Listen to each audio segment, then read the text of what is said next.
寬恕同和解係信仰中極為重要嘅主題，亦都係我哋喺生活中常常面臨嘅挑戰。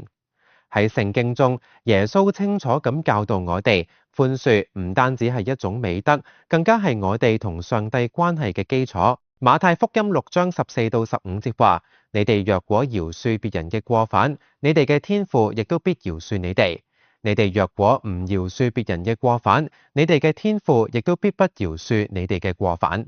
呢一段經文揭示咗寬恕嘅必要性，並提醒我哋，若果想得住上帝嘅赦免，我哋亦都必須學會赦免他人。透過今日嘅分享，我希望幫助大家更深刻地理解寬恕同和解嘅重要性，以及點樣喺實際生活中實踐呢一信仰價值。讓我哋先嚟睇一個真實嘅故事。馬克係一位58歲嘅父親。佢同細佬丹尼爾因為一場關於父母遺產嘅家庭糾紛而斷絕關係長達20年。喺呢段時間裏面，佢哋住喺同一個城市，卻完全避免見面，只能夠通過共同嘅朋友間接聯繫。然而，當馬克被診斷出患有末期胰腺癌嘅時候，佢意識到自己唔希望帶住怨恨離開呢個世界。於是佢鼓起勇氣向丹尼爾發出咗簡單嘅一條訊息：我唔想我哋咁樣結束，我哋可以傾下。儘管丹尼爾起初猶豫不決，但最終仲係同意見面。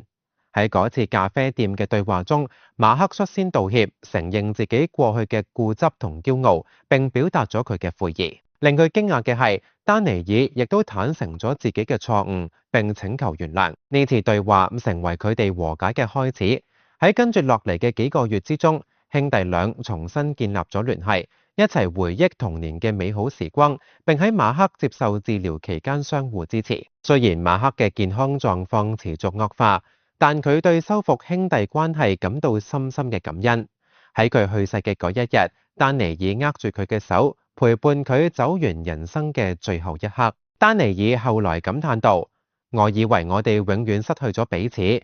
但上帝俾咗我哋第二次機會，原諒對方唔單止帶俾馬克平安，亦都讓我得到咗釋放。呢個故事生動咁展示咗寬恕嘅力量，佢唔單止能夠修補破裂嘅關係，仲能夠帶嚟內心嘅平靜與自由。然而寬恕並唔容易，特別係喺傷害深重嘅情況底下。聖經話俾我哋聽，寬恕唔係一種選擇，而係信仰嘅基礎。首先，寬恕係非可商量㗎。耶穌喺馬太福音中強調，若果我哋唔饒恕別人，天父亦唔會饒恕我哋。呢個表明寬恕唔單止係一種道德要求，更加係我哋同上帝關係嘅核心。其次，懷恨在心會損害我哋嘅心靈，影響我哋嘅屬靈生命同人際關係。當我哋拒絕寬恕嘅時候，心中嘅苦毒會好似毒素咁蔓延，令我哋變得冷漠同疏離。相反，選擇寬恕則能反映上帝嘅恩典同憐憫。正如以弗所書4章32節所言，要以恩慈相待，存憐憫嘅心，彼此饒恕，正如上帝喺基督裏饒恕咗你哋一樣。最後，寬恕係通往和解與治癒嘅橋樑。當我哋放低過去嘅傷痛嘅時候，我哋便能夠迎嚟情感同關係嘅恢復，重新建立深厚嘅連結。咁我哋該點樣喺實際生活中實踐寬恕同和解呢？以下係一啲具體嘅步驟。第一步係承認痛苦，我哋需要誠實面對自己嘅感受，並承認呢件事對我哋造成嘅影響。如果需要，可以用寫作嘅方式整理思緒，並將呢啲負面情緒交託俾上帝。詩篇51篇10節提醒我哋，卡ทู爾，上帝創造清潔嘅心，使我哋有更新嘅靈。第二步係決定寬恕，寬恕係一種選擇，而唔係一種感覺。即使對方看似唔值得被原諒，我哋仍然可以憑住信心作出呢個決定。歌羅西書3章13節敦促我哋彼此包容，彼此饒恕，正如主饒恕咗你哋一樣。第三步係以謙卑嘅態度主動聯絡對方，可以使用溫和嘅語言表達想要修復關係嘅願望。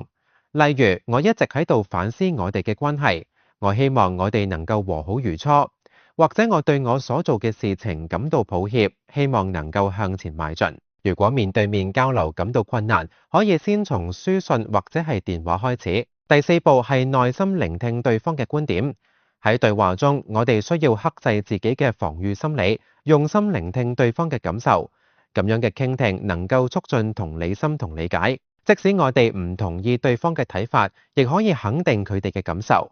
例如，我明白你對我講嘅嘢感到受傷，我能夠理解為點解。第五步係慷慨地給予原諒，寬恕應該係無條件嘅，唔需要附加任何條件或者期望，明確咁表達你嘅原諒。例如，我原諒你所做嘅具體事件，我希望我哋能夠痊癒並繼續前進，或者感謝你聽我講完，我珍惜我哋嘅關係，希望能夠重建信任。第六步係承擔自己嘅責任，勇敢地承認自己嘅錯誤，並真誠咁道歉。一個有效嘅道歉應該包含3個要素：承認造成嘅傷害、表達悔意以及承諾未來改變。第7步係給予時間，讓關係慢慢康復。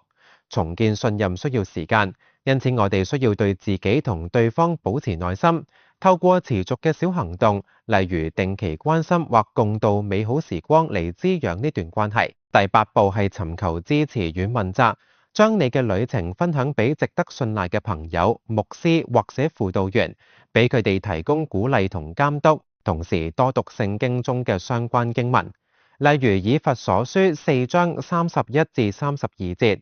一切苦毒、惱恨、憤怒都當遠離你哋，要仁慈相待，彼此饒恕，正如上帝喺基督裏饒恕咗你哋一樣。